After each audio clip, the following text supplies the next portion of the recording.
How is AI specifically redefining, the guest experience today? It's having an impact on how the consumer looks at our industry. And that pace, in my view, will always be vastly ahead. In technology, as we know, we can't afford to sit still because growth from a technology perspective equals capability, business capability.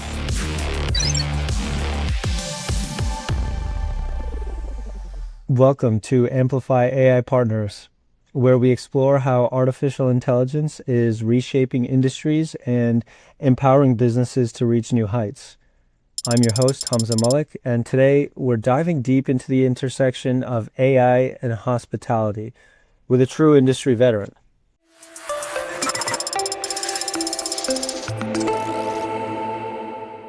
Today's guest brings a truly unique perspective to our conversation. He has over 30 years of global hospitality experience, spanning 45 countries across 5 continents. Our guest has witnessed the industry's technological evolution from the ground up, starting his career with Fidelio back in the 80s in Brisbane, Australia.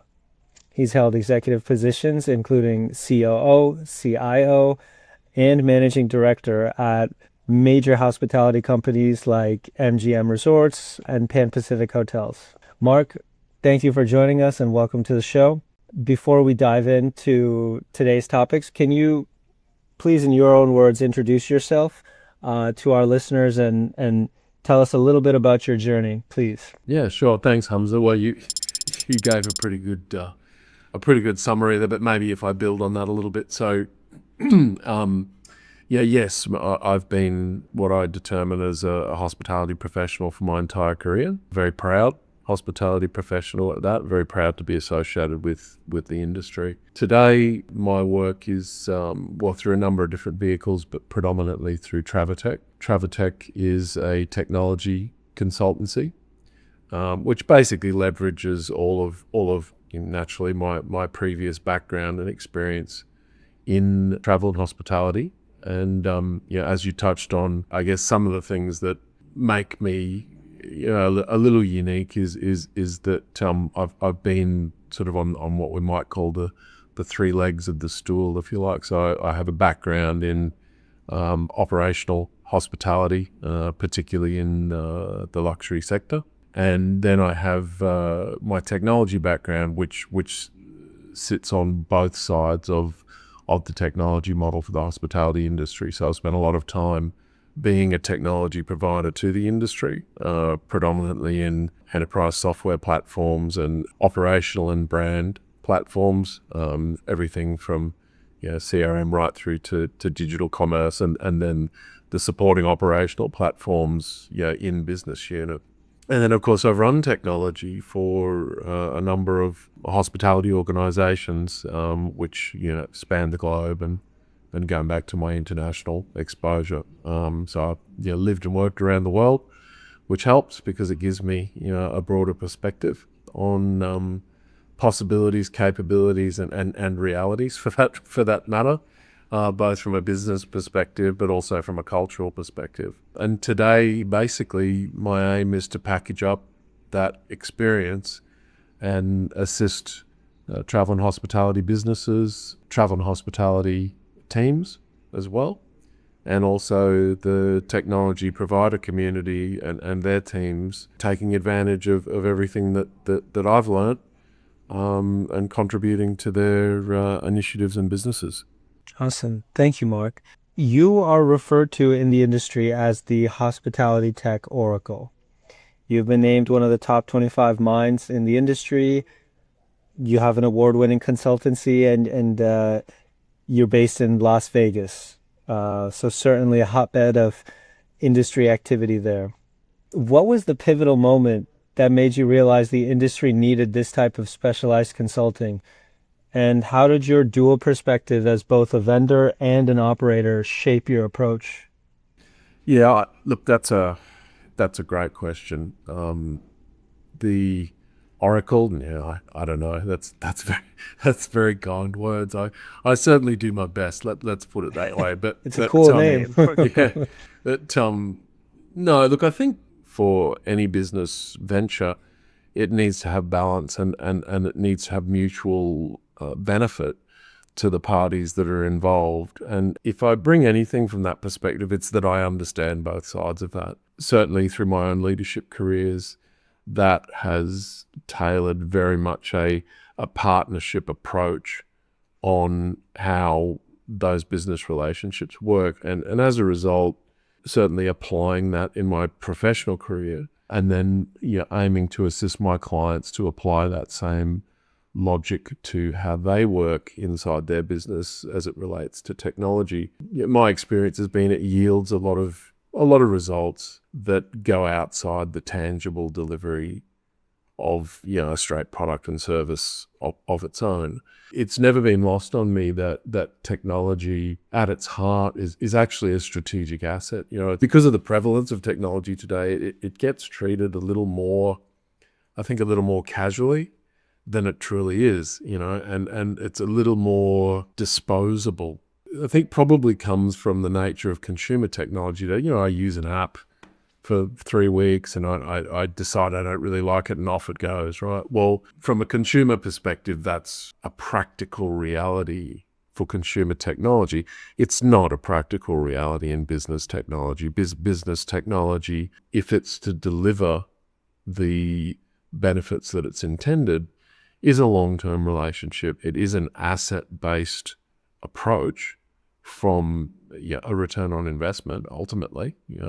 The benefits of partnership and growing together ultimately mean that everyone's business gets better over time because your capabilities tend to grow together in an organic software to customer relationship. In technology, as we know, we can't afford to sit still because growth from a technology perspective equals capability, business capability. So it's actually mission critical to the outcome. And for that reason, it's a big part of how I've tried to conduct myself over the years, professionally, but it's certainly something that I aim to instill into my clients' environment so that they benefit from the stability of a long-term asset and the stability of a long-term relationship, which allows them to get back to focusing on the core business that they're actually in. I've certainly been fortunate enough to both collate or curate that environment, but benefit from it too, professionally and in my own roles in industry. So I continue to keep that very foundational to the Travotech approach. I think that brings me to my next question. You had mentioned, everything in business requiring balance. And from my understanding, Travotech serves both hospitality businesses as well as technology vendors, from F500s to startups. So how do you balance these potentially competing interests? And what's your strategy for helping both sides of that equation succeed? That's, again, great question. Number one is they can't compete. It's as simple as that. I very firmly believe in the independence of my role in the business.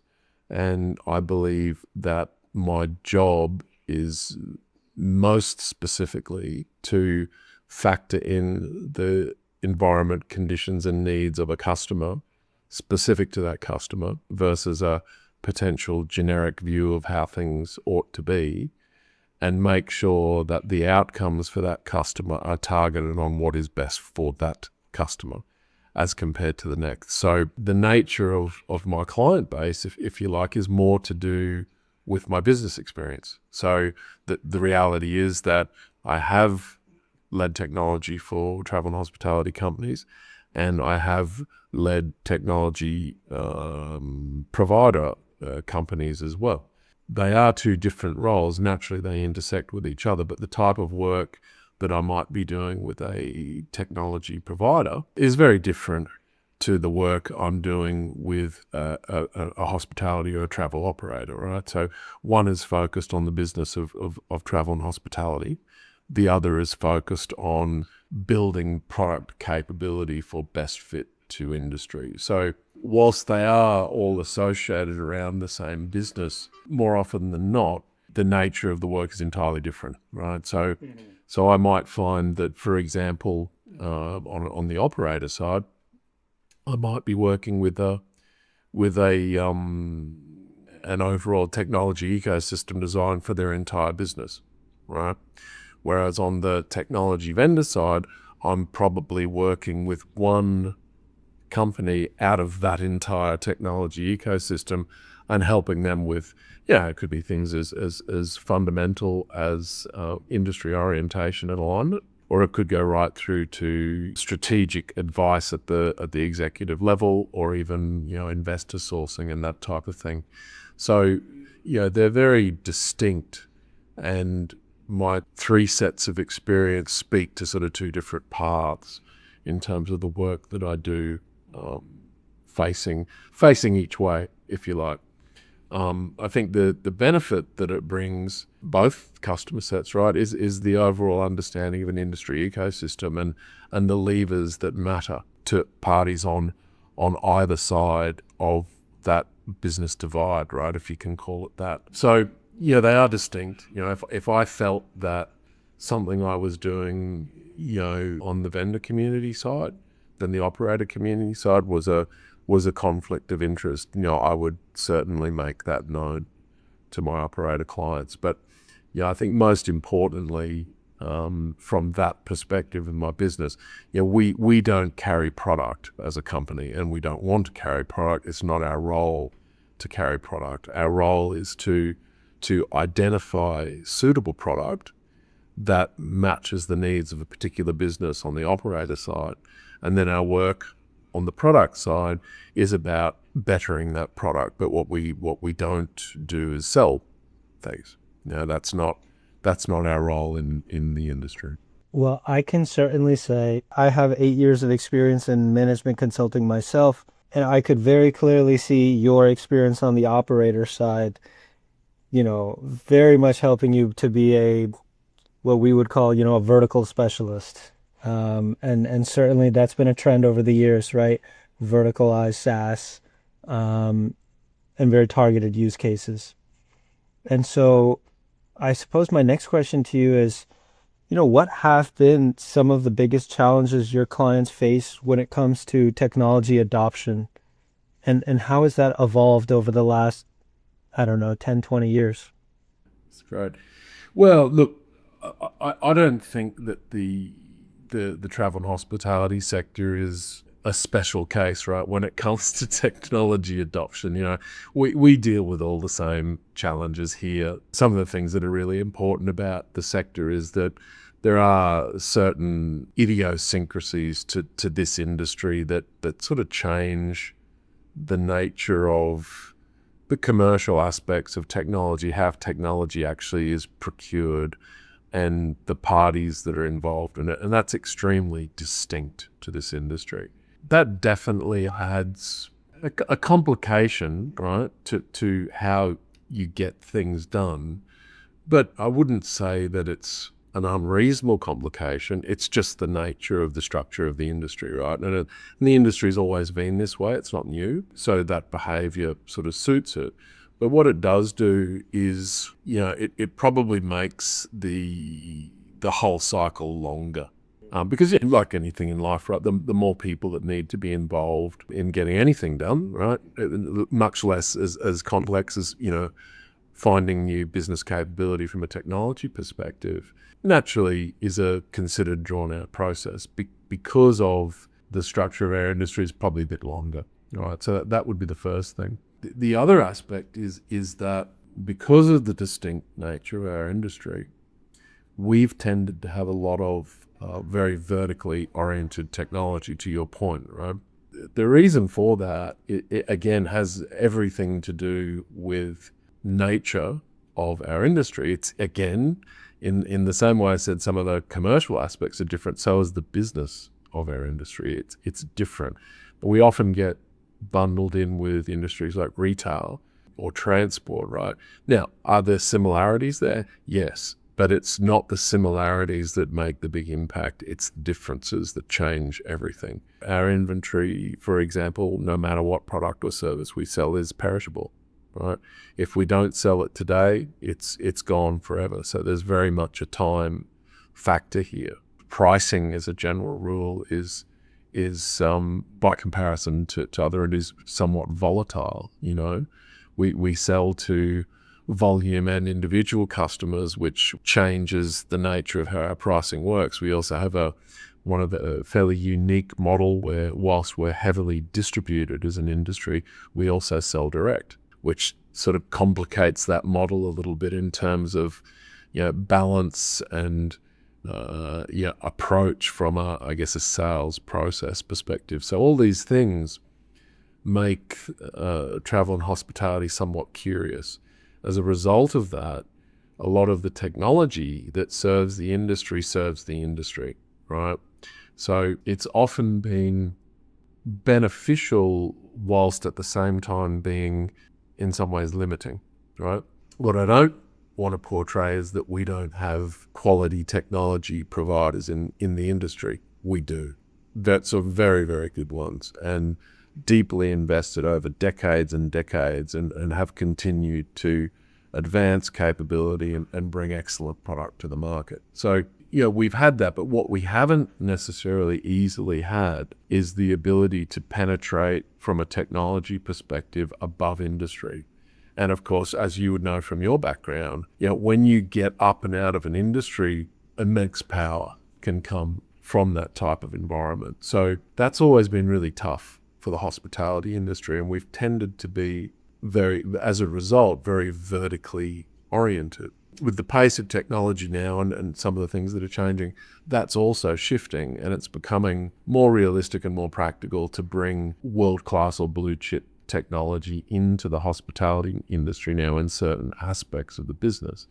And of course, that's extremely exciting because the pace of the power, because of the scale of those businesses, really makes a big impact and a potential accelerator for business capability, growth, and change that we couldn't necessarily get from companies that are in verticals because they can never have that same scale. This is really interesting and very exciting from an industry perspective and from a capability perspective. And certainly, some of my clients that I work with at the moment are benefiting from exactly that reality. And I expect that reality will continue to expand, but the part that I do not foresee going away is the complexity of the inventory and pricing model. This remains very detailed and lots of moving parts.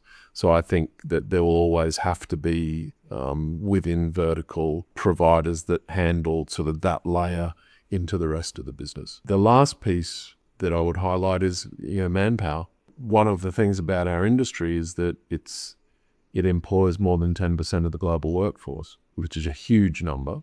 But what that also means is that there's lots of opportunity, right? So it's easy for the people who are industry professionals to move to other businesses as they grow their career, or like myself, wish to become a global worker, and they can move around. And of course, everything about, I guess, manpower, transition, movement, volatility, turnover is, as you would also know, Hamza, a definite impediment to successful technology adoption and use, right? So that's a significant challenge for hospitality. It's not new, it's always been there. But if anything, the world is probably becoming a little more transient capable, if you like. So that movement increases with the access and the ease of moving about the world that we all enjoy today. With this idea of the, rapid change in technology, how is AI specifically redefining, the guest experience today?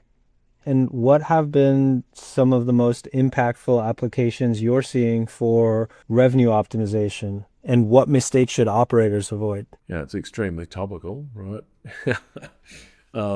But at the same time, as topical as it is, my view on this is twofold. There's the consumer side of artificial intelligence, and then there's the business side of artificial intelligence. Both trajectory and application, I think, are very different. The part that's holding sway is the consumer side of artificial intelligence, because it's been easy to put the capability into the hands of the global population. Our industry, just like everyone else's industry, didn't have to do anything to do that. That was taken care of by some of the most prominent software companies in the world, right? So why does everyone know about AI? Not because of anything hospitality did, right? So it's out there, everyone's using it. It's having an impact on how the consumer looks at our industry. And that pace, in my view, will always be vastly ahead of the business side of things, right? Just purely because of the adoption models and the procurement models, if you like, of deployment of business technology, long-term decision-making, multifaceted, deep deployment exercise, right? So the ability to ever keep up is, it's impossible. But we have to try. So on the business side, at the moment, most of there's sort of two lines of dialogue, if you like. One is mostly related to the consumer side in terms of an industry that needs to be able to be found and is also in the midst of trying to make sure that despite the fact we're heavily distributed and we choose to be distributed as an industry, we also want to try to own the customer relationship. So the entire environment at the moment with this fundamental shift of what does search look like, how does search happen, is both extremely interesting for the industry, but probably quite destabilizing at the moment. The rules of the game have just changed in a massive way. So everyone's sort of going, well, gee, how do we do it, right? And the truth is that there are very, very few AI experts in the world, right? Wherever they are, they're not in the hospitality sector. So we're all learning, basically, and we try to put together, I suppose, our collective industry brain power and knowledge to look at what's going on in the bigger domain of technology and see how that's going to essentially dictate what we have to do, right? Because at the end of the day, the consumer's in charge on that end, and we've got to do whatever we can to facilitate the necessary output to serve that model. The other side is the business side. So we've seen, I guess, the precursors of what we might call full AI or agentic AI, as AI also is sort of getting to the point now, coming for years in terms of some sort of levels of automation of communication, whether it be text or chat-based. But the technology providers in the hospitality industry are also trying to come to terms with, well, I've got, in many cases, a robust business platform that's been there for some time. It serves the industry. Where's the value now come from an AI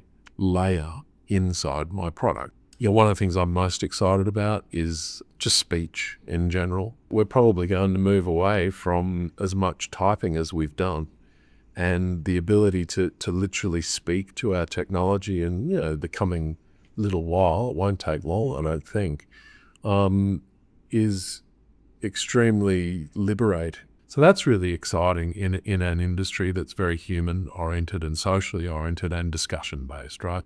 Revenue optimization. So if we've ever had AI of any sort, or let's call it decision support systems or executive information systems or whatever term you wish to use, right? Revenue technology is somewhat intelligently oriented, and it's meant to do things we can't do in terms of the assemblage of data and the analysis of data to give us back information that we couldn't possibly hope to compute on our own, right? Yeah. Now that seems so obvious, right? And as a guy who spent time leading revenue management technology, the thing that's so curious about it is that despite how obvious that truly is, we still have a problem in industry of the inability to truly just appreciate and be willing to understand that and take advantage of it, right? There are a lot of people out there in the hospitality sector when it comes to this space who somehow think they can outcompute a computer, and they can't, And until that goes away, it will always slow the impact of this technology. But that aside, that's the opportunities for the leaders. One thing you mentioned, I actually saw this on a YouTube video just maybe last week. I forgot who it was. It was from Y Combinator. And the big so what of the video was that the new coding language is just English, either spoken or written English, right? Forget, Java and Python and C++ plus plus or whatever. The ability to just dictate, okay, this is the output I'm looking for. And if you have a good structure around communicating it to the thinking machine, that's all you really need. The other thing I wanted to say is, on the first day when I started university, our economics professor told us, a bunch of 17, 18-year-olds, you need to read the Wall Street Journal every day. You need to read the news, get familiarized with what's going on in the world. And it took me until a couple of years after university to realize if it's in the newspaper, it's already too late. And so while I do agree, I think, and it makes sense, enterprises and larger organizations are certainly less risk averse and they want tried and true technologies. I would say even forget the SMBs. I think it's as you mentioned, right? This AI has been unleashed into the consumer population and people are really playing with it. And I think even Sam Altman said, yeah, I'm not going to be surprised soon we're going to see the billion-dollar company run by a single person. We'll see if that actually happens. But I think there's a lot of stuff going on in the trenches right now, behind the scenes, in places like, it's almost cliche, but like a Twitter type environment, right? Where you hear all these different kind of case studies, if you so choose to go look for that information. And then the Discords and Slack communities and all of that stuff. So I think a lot of individuals are really testing around with this. Even at Amplify AI Partners, we have a repository of currently over 50 AI tools. And we're still kind of going through all the different use cases with that. But I think the point remains, right? It's being done right now. And the people who do figure out the big vertical enterprise solutions, they're going to be the first to win that race, and they're going to be the ones in the newspaper. And then everybody's going to want to catch up to them. That's at least my perspective on that. Yeah, it's really interesting, Hamza, because I would say it's very much a principle or a maxim of Travitech. What you've discussed sort of speaks to the point. Technology for me is about competitive advantage. That's it. That's the point, right? It's how do I become faster, higher, further than the guy running next to me. Lots of pivotal things happen in technology, but for me, that is so significant because what it's done is it's allowed us to stop worrying about infrastructure and start worrying about business technology, right? Which is where the rubber really hits the road. So now we can really focus on the things that make a difference or add value to how any industry goes about doing what it's doing. With that stability comes confidence, we lessen risk, and we put ourselves in a position where we can to move forwards and try to make the difference. Competitive advantage can come in so many different ways. And in our business, where we are running little cities, right? In every business unit as a general rule, and some of those are extremely complex, just depending on the breadth of product and service that's on offer. And you can do 10 of your business functions out of 200 better than the guy next door. It's going to make a big difference, right? So, and that's what I always come back to. It's about getting more out of your own business through tool sets that are designed to enable. And will they be perfect? No. Technology is organic. That's the beauty of it, right? If it isn't perfect today, it might be tomorrow. So that's sort of my overall approach to it and my philosophy. And it's certainly what I practiced through my pre-Travitech career when I was helping organizations, do that in my various roles. And it works. It works. Well, Mark, this has been an incredibly insightful conversation. Thanks again for joining Amplify AI Partners. For our listeners who might want to learn more about Travotech or connect with you, where can they find you?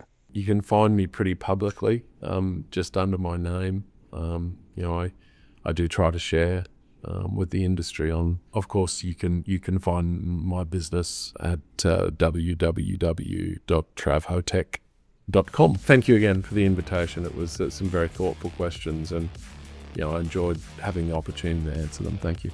Well, there you go, folks. Thank you again, Mark.